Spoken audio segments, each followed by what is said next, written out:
오늘 골로새서 3장 15절부터 17절까지 오늘 말씀의 제목은 감사하는 자의 특징에 대해서 말씀을 전해드립니다. 골로새서를 간단하게 요약하면 사도 바울이 감옥에서 쓴 옥중서신이에요. 그리고 이 골로새 교회에 이단에게 흔들리는 성도들에게 그리스도 중심에 대한 믿음, 그리고 삶이 성도의 모든 영역을 그리스도 중심으로 사는 사람들에게 이 변화를 시켜준다라는 것을 우리에게 말씀해 주는데요. 특별히 오늘 본문 3장에 바울이 새 사람이 된 성도가 버려야 할 것, 옛사람의 모습, 그리고 실천해야 할 새 사람의 이런 덕목, 이런 것들을 설명하면서 오늘 본문 15절에 가면은 성도의 삶에 반드시 있어야 할 평강, 감사, 그리고 예배 중심의 삶을 교훈하게 됩니다. 오늘 본문 통해서 하나님의 성도로서 이 감사하는 이 기본적인 삶을 잘 살아야 하는 자들에게 나타난 감사하는 성도님들의 특징, 그걸 세 가지로 간단하게 살펴보고자 하는데요. 첫 번째는 15절을 통해서 말씀해 주고 있으면 15절 학생이 한번 읽어주시겠어요? 그리스도의 평강이 너희 말씀을 주장하게 하라. 너희는 평강을 위하여 한 몸으로 부르심을 받았나니 너희는 또한 감사하는 자가 되리라. 네. 너희 마음을 위해 마음을 주장하게 하라. 첫 번째로는 우리가 당연한 것을 당연하게 여기지 않는 마음에 하나님께서 평강을 주신다 그래요. 이게 무슨 말이냐? 15절에 바울이 감사하는 자가 되라 그러잖아요. 감사하는 자, 우리 쉬워요, 어려워요? 감사 쉬워요, 어려워요? 말로 하는 거 너무 쉽잖아요. 근데 지금처럼 너무나도 복잡하고 다양한 일들이 벌어지고 있는 지금의 현실에 더군다나 더 거창한 것이 너무나 많은 새로운 것만 추구하는 이러한 세상에서 우리가 아주 사소한 것, 작은 것에 대해서는 우리가 너무나도 많이 무감각해졌잖아요. 하지만 감사의 비결은 결코 멀리 있는 게 아니고 내가 엄청 열심히 살아서 얻어지는 그것이 감사가 아니고 아주 가까이에 있다라는 것을 우리가 잊으시면 안 됩니다. 이러한 교훈을 우리에게 일깨워주는 일들이 주변에 너무나도 많아요. 우리가 감사한 일 많습니까? 적습니까? 많죠? 적어요? 감사할 일이 얼마나 많은지 한번 우리가 돌아봐야 되는 거죠. 저희 경우를 생각해 보면 이렇게 저희 큰아이 지금 왼쪽 귀가 안 들려서 수술을 했잖아요. 처음에는 기도하면서 왜 저 아이의 왼쪽 귀가 안 들릴까? 어릴 때는 다 들렸던 것 같은데 이런 생각을 했었고요. 그러니까 남들은 다 잘 듣고 있으니까 우리 아이도 당연히 그거 다 들어야 되는 거 아닌가 이렇게 생각을 했거든요. 근데 하나님께 기도를 하면서 제 속으로 어떤 마음이 있냐면 조금 억울한 거예요. 왜 그럴까요? 왜 이런 일이 일어났을까요? 속으로 왜 우리 아이가 이렇게 평범하지 않을까 하면서 눈물의 기도가 나오고 했는데, 근데 기도를 하면서 하나님께 감사의 기도를 하려는데 어떤 게 감사한가 생각해 보니까 다른 오른쪽 귀가 너무나도 멀쩡한 거예요. 어느 정도로 멀쩡하냐면 이 왼쪽 귀가 안 들리면 보통 이제 장애 등급을 받을 수 있거든요. 근데 오른쪽 귀가 너무 멀쩡해서 왼쪽 귀는 그런 걸 받을 수 없다. 할 정도로 오른쪽 귀가 멀쩡한 거죠. 그만큼 한쪽이 안 들려도 한쪽이 잘 들리는 그런 감사가 있는 거죠. 처음에는 슬픔과 왜 이런 일들이 있을까 하는, 처음에 기도할 때는 하나님을 향한 좀 나름대로 목회자이지만 성도님들께 얘기하지만 이 탄식의 기도가 나오다가 이 감사하는 마음도 많이 없다가요, 이런 아이의 불편함을 보면서 또 주변을 둘러보고 제 자신을 보는데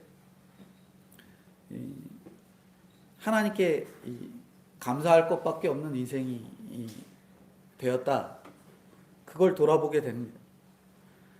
당연한 것이지만 당연하지 않은 장애에도 불구하고 하나님이 저에게 또 평강을 주시는 은혜를 주셨다는 거죠. 근데 또 나에게 어떤 당연한 게 있었는데 그 당연한 거를 너무 감사하게 여기지 못했던 게 무엇인가 생각을 해봤거든요. 저는 부모님이 목회를 하시니까, 그쵸? 어렸을 때부터 교회에 출석을 했잖아요. 그리고 자연스럽게 저는 이 부모님의 신앙을 물려받고 목회자가 된 겁니다. 남들이 보면은 아이고 목사님 아들이니까 목사님이 됐나 보다 당연해 보일 수도 있겠지만, 제가 그 당연해 보이는 것이 당연한 게 아니라는 걸 우리가 너무나도 잘 아셔야 돼요. 제가 많은 은혜를 경험한 다음에 한 영혼이 구원받는 일이 얼마나 쉽지 않은 일인가, 그거에 대해서 좀 깊이 생각을 하게 되었거든요. 특별히 부모님이 목회하시면서 교회를 열심히 나가는 가운데 계신데도 자녀가 예수 믿는 일이 그냥 단순하게 너무 쉽고 당연한 일이 아닌가, 그렇게 우리가 여기시면 안 돼요. 결코 그렇지 않거든요. 목회자인 저의 자녀라 할지라도 부모의 모습이나 그리고 자라온 환경이나 배워온 것들로 인해서 교회를 떠나가는 사람들이 너무나도 많아요. 그쵸? 저 어렸을 때 교회 주일 학생이 막 50명, 80명 이렇게 됐거든요. 근데 그 많은 인원이 교회를 지키고 있는 게 아니라는 거죠. 돌아보면은 우리가 이 자리에 나와서 교회 나오고 말씀 듣고 하나님 믿게 된 것, 특별히 나를 위해 죽어주신 예수님을 믿게 된 것, 너무나도 큰 은혜와 감사다. 이걸 우리가 깨닫게 되는 거죠. 성도님들이 둘러보셔야 돼요. 지금 내 옆에 누가 내 옆에 와 있는가? 그냥 질질 끌고 온 자녀라 할지라도 여기에 남은 하나님을 믿은 자녀가 됐으니 얼마나 감사하고 은혜가 넘치겠어요. 오늘 우리가 너무나도 당연하다고 누리는 우리의 모든 것, 너무나도 큰 은혜로 받게 된 것이다. 아까 목사님이 기도해 주시면서 모든 것이 다 하나님의 은혜라고 했잖아요. 저나 성도님들이 받게 된 모든 것이 다 은혜다 라고 깨달아지니까 우리 입에서는 하나님 감사합니다, 감사가 나올 수밖에 없는 거죠. 오늘 저와 성도님들이 지금 내가 교회에 오게 되고 내가 너무나도 부족하고 또 연약한 것들이 많음에도 함께 교회 나오는 주변 가족이나 사람들이나 이웃들을 보면서 하나님, 이렇게 함께 예수 믿게 된 게 얼마나 큰 은혜고 복입니까? 하면서 감사함으로 나가는, 그래서 그 감사 때문에 저희 마음에 평안이 얻어지는 저와 성도님들이 되어야 되겠습니다. 이 첫 번째가 바로 너무나 당연한 것을 당연하게 여기지 않는 마음이 우리에게 평강을 준다라는 것. 저희 당연하게 여기는 것들 뭐가 있으세요?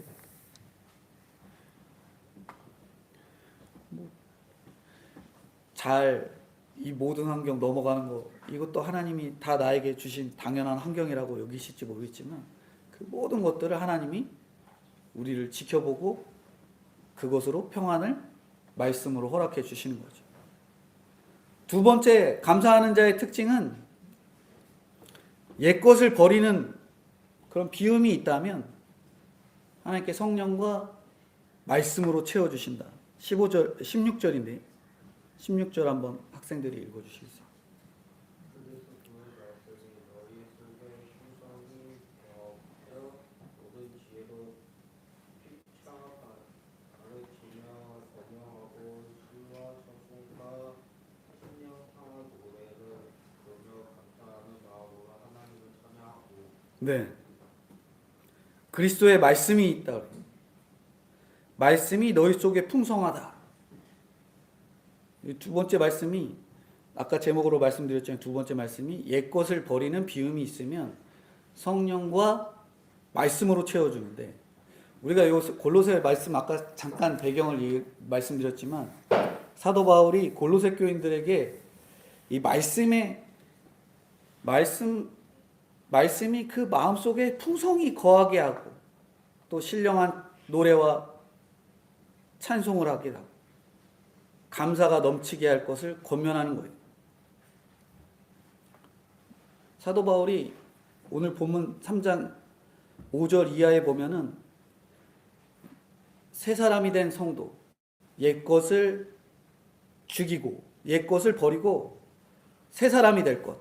동시에 10절 이하 대신에 10절 이하를 보면은 새 사람을 입고 하늘의 신령한 것을 채워라. 옛것은 버리고 하늘의 신령한 것을 채워라. 말씀하는 거예요. 우리의 영적인 차원에서도 마찬가지예요. 반드시 땅의 것을 비우면 안에 뭘 채워야 돼요? 영적인 걸 채워야 돼요. 영적인 거. 신령한 것들로 채워야 됩니다. 그거는 성경이 여러 가지 것들로 말씀해요. 누가복음 11장 24절부터 26절에 보면은 더러운 귀신이 나간 뒤에 돌아와 그 집이 정돈된 걸 보고 더 악한 7 귀신을 데리고 왔다. 그 내용을 기록하고 있거든요. 이건 곧 우리가 우리의 마음을 다 비우는데 그 안에 비우고 나서 뭘 채워야 돼요? 신령한 걸 채워야 돼요. 신령한 걸 안 채우면 다른 육신적인 것이 와서 계속 채우는 거죠. 예를 들면 그거에 내가 신앙생활 하다가 몸이 너무나도 아파요. 몸이 아파서 하나님 앞에 엎드려 회개하고 다시는 이 하나님 믿는 신앙생활에 열심을 내지 못했던 저의 마음을 회개합니다. 그랬더니 하나님이 내 육체의 이 건강을 또 허락해 주신 거죠.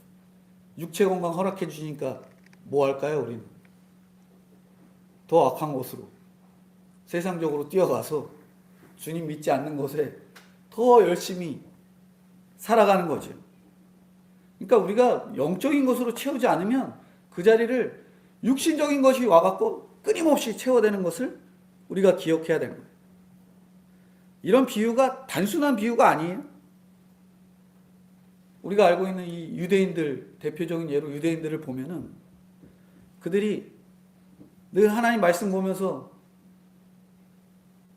규례를 세우는데 무슨 규례예요? 해라 해라가 아니라 하지 마라 하지 마라.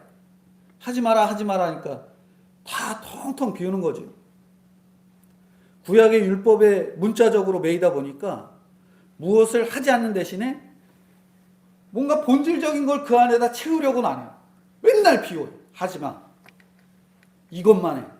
다른 거 하지 마.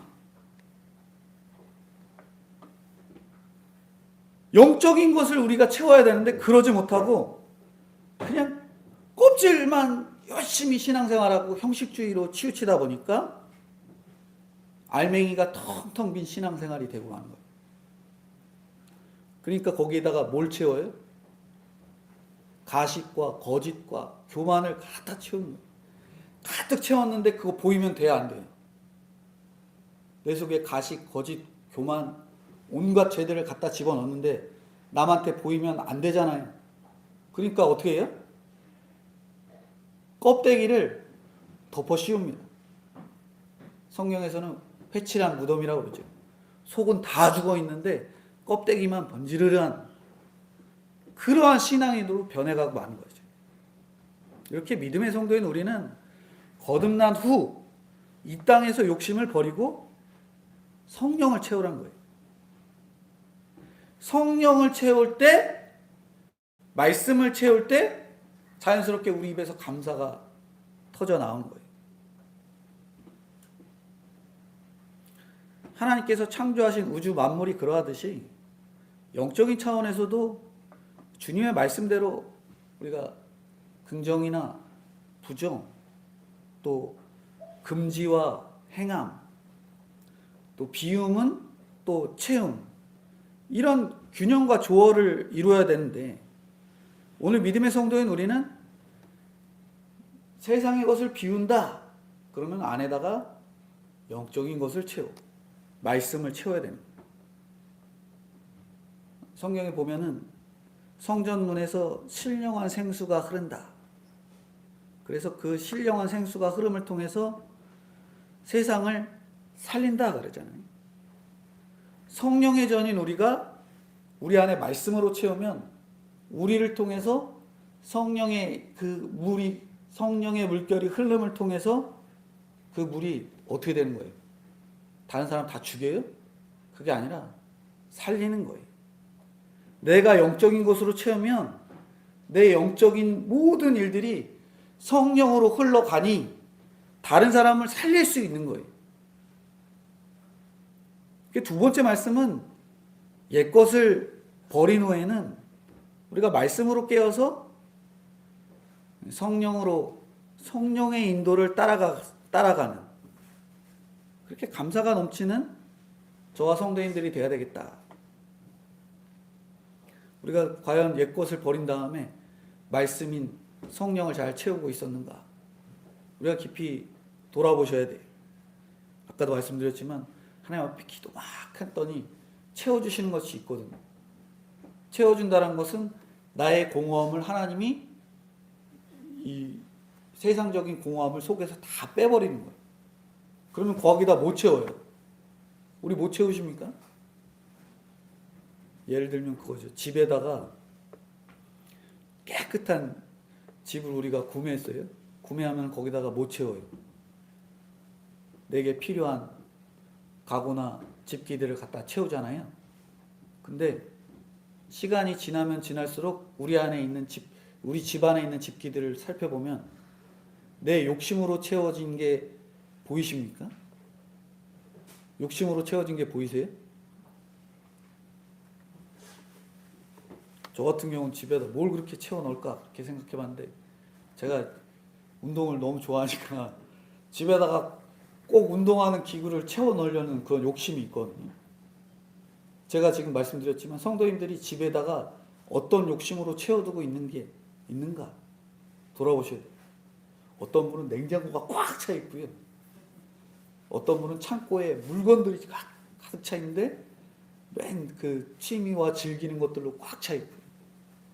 어떤 것이 집에 꽉 차 있는지 한번 보셔야 돼요. 그리고 내가 믿음이 아니라 저런 걸로 꽉 채웠던 것을 하나님 앞에 회개하면서 성령의 인도 따라 말씀을 채우고 하나님을 채울 수 있는 저와 성도님들이 되어서 그냥 감사가 입에서 저절로 나오는 저와 성도님들이 되어야 될 것을 두 번째로 말씀합니다. 마지막 세 번째는 17절이에요. 17절 한번 다른 학생이 읽어주시겠어요?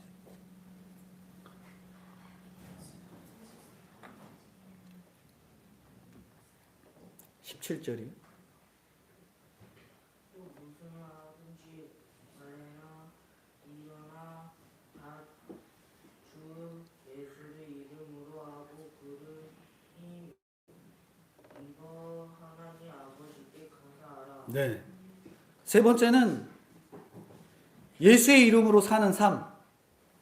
우리가 예수의 이름으로 사는 삶에는 모든 자리에 감사가 채워집니다. 우리가 예수님의 이름으로 사는 삶은 뭐예요? 예배로 사는 삶이잖아요. 예배로 사는 삶에는 모든 자리에 감사가 채워진대요. 특별히 바울이 말에나 일에나 주 예수의 이름으로 하라. 여기 17절에 말씀하잖아요. 즉 감사는 특정한 순간의 감정이 아니라 성도의 삶을 살아가는 근본적인 방향이 바로 감사라는 거예요. 이 말씀이 되게 중요하거든요. 따라해 보시겠어요? 감사는 특정한 순간의 감정이 아니라 성도가 삶을 살아가는 근본적인 방향이다. 그게 뭐예요? 감사예요. 감사. 무엇을 하든, 무엇을 말하든, 어떤 선택을 하든 예수님의 이름을 의식하는 순간 우리의 마음은 자연스럽게 누구에게 향해요? 하나님께 향한. 그리고 하나님께 향하는 그 자리마다 우리는 그냥 하나님 감사합니다. 감사가 흘러 넘치는 거죠. 원로 목사님이 자주 얘기하시는 저희 교단 증경총회장님, 은퇴하신 증경총회장님 중에 돌아가신 분이 있는데 그 김영진 목사님이 항상 그래요. 지나갈 때마다 인사를 딱 하시더니 감사합니다. 이 말 톤이 있어요. 톤으로 감사합니다. 감사합니다. 이렇게 약간 우리가 개그에서 보면은 그 유행어처럼 그 목사님의 유행어가 그 감사합니다예요. 감사합니다. 근데 감사하다라는 말을 내뱉을 때마다 저희 이 원로 목사님께서 그분을 생각하시는데 저도요 산에서 기도하다 내려오면 그분이 딱 만나면 항상 인사하고 나서 감사합니다 그러면서 또 가요. 이렇게 언제나 하나님을 중심에 두고 살아가는 인생에는 그렇게 정말 감사가 차고 넘치게 되는 것 같습니다. 우리가 예수님을 한번 생각해 보셔야 돼요. 우리가 교회 나와서 늘 말씀, 예수 그리스도의 말씀을 듣잖아요. 근데 예수님께서 언제나 하나님의 뜻을 중심에 두고 나서 무슨 일이 벌어져요? 입에서 감사가 나올지도 못할 그런 환경들에 머물거든요. 그때마다 예수님이 하신 일은 뭘까요? 기도한 거예요. 기도 때 빠지지 않는 게 뭐예요? 감사잖아요. 그렇게 예수님께서 감사 기도를 하신 거예요. 오병이어의 떡을 떼실 때 십자가를 앞둔 최후의 만찬에서도 당장 잡혀가 유다가 자기를 팔아갖고 십자가에 못 박히실 상황이 벌어질 그 상황이 펼쳐짐에도 불구하고 예수님은 떡을 떼시면서 감사 기도를 하셨다. 왜 예수님이 그렇게 감사 기도 하셨을까요? 예수님의 삶 전체가 하나님께 드려진 예배였기 때문에. 감사를 왜 해요? 내 삶 전체가 하나님께 드려진 예배이기 때문에 감사한 거예요. 그래서 말에나 일에나 예수의 이름으로 하나. 예수의 이름으로 한다. 이건 단순하게 뭐 도덕적인 권면이 아니라 예수님의 살아온 방식이 바로 그거였어요. 말에나 일에나 다 주님을 위해서. 우리가 예수님의 이름으로 말하고 행동하기 시작하면 우리의 일상의 그런 작은 행동, 말이나 행동이나 그 모든 것들이 우리에게 예배가 된다. 예배가 되니까 자연스럽게 입에서 감사가 흘러나오게 되는 거죠. 감사가 흘러나오는 사람들 누가 있을까요? 성경에는 너무 많아요. 예수님 이전에 구약 성경에는 다니엘 6장에 보면 다니엘이 자기가 죽을 환경에 처했음에도 불구하고 늘 하던 기도에 하루에 3번씩 기도하는 기도를 감사함으로 드렸거든요. 다니엘이요. 또 누가 감사했을까요? 창세기 50장 20절에 보면은 요셉이 배신, 억울함 일, 모든 일들을 하나님께서 선으로 바꾸실 거다. 라고 기도하면서 감사함으로 나갔다. 우리가 잘 아는 사무엘 선지자의 어머니가 누굽니까? 한나죠. 한나가 이 사무엘상 2장에 보면은 눈물의 기도 뒤에 맨날 나와서 눈물로 기도하는데 그 눈물의 기도 뒤에는 항상 내가 하나님 앞에 구할 수 있는 자가 되었으니 감사합니다. 따라해 보시겠어요? 감사합니다. 이게 그냥 터져 나온 거예요. 우리가 지금 이 큐티 본문이 사도행전이거든요. 사도행전 16장에 보면은 바울과 실라가 감옥에 갇혀요. 근데 그들이 감옥에서 뭘 해요? 뭘 하는 줄 아세요? 감사 찬송을 해요. 누가 감옥에 들어가 갇혀 있는데 오해와 거짓으로 갇혀 있는데 입에서 감사 찬송이 막 나오겠어요? 절대 그러지 않거든요. 하지만 그들에게는 이 모든 삶이 하나님께 예배라고 느끼니까 자기의 처한 그 감옥의 인생도 감사와 찬송으로 나아갈 수 있었다 하는 거죠. 이렇게 예수님뿐 아니라 많은 하나님의 일꾼들의 공통점은 딱 하나예요. 딱 하나인데 그 기준이 뭘까요? 따라해 보시겠어요? 삶의 기준을 네. 너무 작은데 따라해 보시겠어요? 삶의 기준을 하나님께 두었더니 감사가 나옵니다. 우리가 삶의 기준을 하나님께 두는 감사는 상황이 좋아져서 나오는 그런 반응이 아니에요. 하나님 저 잘 먹고 잘 살게 해주셔서 감사합니다. 이런 반응이 아니라 하나님이 우리 인생의 중심에 있을 때 우리가 흘러나오는 열매가 바로 감사라는 거죠. 그러니까 우리가 평소 때 누리게 된 복이라고 여기면서 하나님 감사합니다 라고 여겼던 것, 그런 감사보다 내가 힘들고 어려운 일 있을 때마다 주님께 매달려 하나님 감사합니다 매달렸던 게 진짜 감사인 거죠. 그리고 그게 열매가 되는 거예요.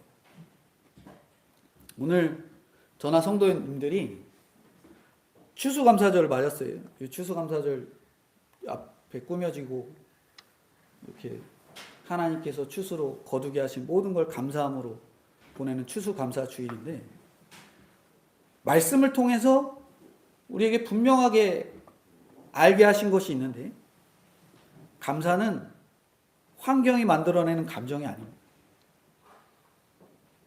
감사는 환경이 만들어내는 감정이 아니에요. 감사는 아까도 말씀드렸지만 하나님의 은혜로 바라보는 성도의 삶의 태도예요. 하나님의 은혜를 바라보는 성도의 삶의 태도. 그러니까 우리가 감사가 하나님의 은혜로 터져 나와야 돼요. 저 건강하게 됐어요. 감사합니다. 그거는 그냥 당연한 거고요. 건강하지 않게 되었어요. 감사합니다. 상황이 나빠졌지만 하나님 앞에 기도할 수 있는 환경이 되었습니다. 감사합니다.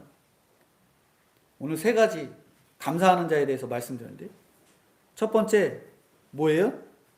당연하게 여겼던 모든 것을 은혜로 바라보기 때문에 하나님이 주시는 평강을 누립니다.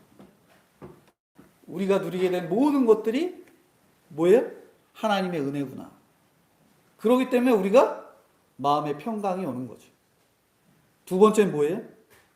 옛것을 비우고 말씀과 성령으로 채우기 때문에 우리의 입에서 감사가 터져 나올 수밖에 없는 거예요. 그런 인생이 되는 거죠. 감사가 계속 줄줄이 흘러나와요. 세 번째, 말에나 일에나 주 예수의 이름으로 그 기준으로 살아갈 때, 예배의 삶을 기준으로 살아갈 때 내가 하나님 앞에 모든 삶이 전체가 예배가 되고, 그 예배 속에서 자연스러운 감사의 열매가 쏟아져 나온다. 이걸 오늘 저희들에게 말씀해 주는 거죠. 오늘 말씀이 굉장히 짧고 세 가지 내용이지만 추수감사절은 단순히 그냥 한 해 내가 얻게 된 그 수확을 돌아보라고, 그 한 해의 수확을 한번 이렇게 돌아보라고 그냥 단순하게 주신 시간이 아니에요. 돌아보니까 너무나도 하나님이 주신 게 많거든요. 근데 그냥 그거 하나 돌아보는 거, 그거에 그치지 말라는 거지.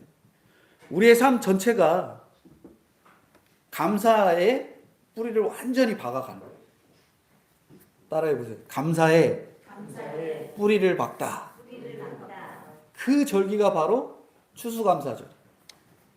올해 우리에게 주신 그 은혜, 나를 오랫동안 지켜주신 그 은혜, 하나님이 함께 예비하신 그 은혜를 기억하면서 다시 한번 감사하는 자의 길을 선택하는 날이 되어야 된다 하는 거죠. 오늘 전화 성도님, 오늘 감사하십니까? 감사하시나요? 감사하십니까? 네, 그 감사가 하나님이 나에게 흘러 넘치게 해주신 귀한 열매라 말씀해 주는 거죠. 오늘 전화 성도님들이 이후에 돌아가서 가정이나 일터와 예배의 자리, 그것을 감사로 시작하고 감사로 끝나는 저와 성도님들이 되기를 축원합니다. 감사하는 자에게 하나님께서 약속하신 평강과 기쁨, 성도들의 모든 삶에 풍성이 임하도록 힘써 나가시는 저와 성도님들이 되어야 되겠다 말씀해 주고 있습니다. 기도하겠습니다. 하나님, 감사합니다. 올 한 해도 주님의 은혜 가운데 지켜주시고 하나님과의 관계가 끊어지지 않게 하시고 예배가 이어지도록 하게 해주신 주님의 은혜와 사랑을 진심으로 감사합니다.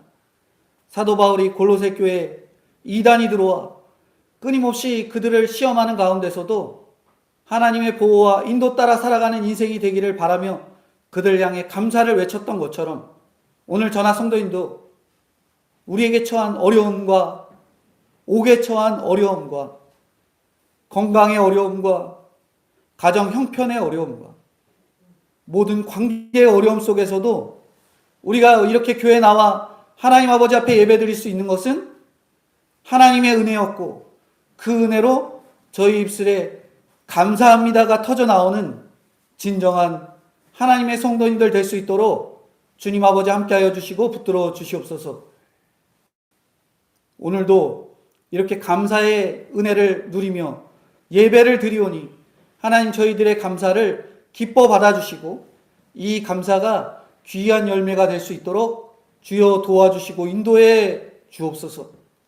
특별히 사랑하는 성도님들의 건강과 형편을 주님께서 위로와 말씀으로 찾아가 주시고 그 어떤 위로보다 하나님의 말씀, 하나님이 찾아와 주신 그 은혜들을 기억함으로 오늘 말씀처럼 감사합니다 라는 이 말씀이 터져 나오는 저와 성도님들 될 수 있도록 주님 아버지 함께하여 주시고 붙들어 주시옵소서. 특별히 사랑하는 성도님들의 건강을 지켜 보호하여 주사 그런 어려운 환경 속에서도 입에서 감사가 터져 나와 주님께 기쁨이 되는 귀한 성도님들 될 수 있기를 간절히 소망하옵고 대한민국을 불쌍히 여기사 한 해를 차별금지법이 통과되지 못하도록 주님 은혜 가운데 지켜 보호해 주신 그 은혜 또한 감사하오며 거룩하시고 은혜가 풍성하신 예수님의 이름으로 기도드리옵나이다. 아멘.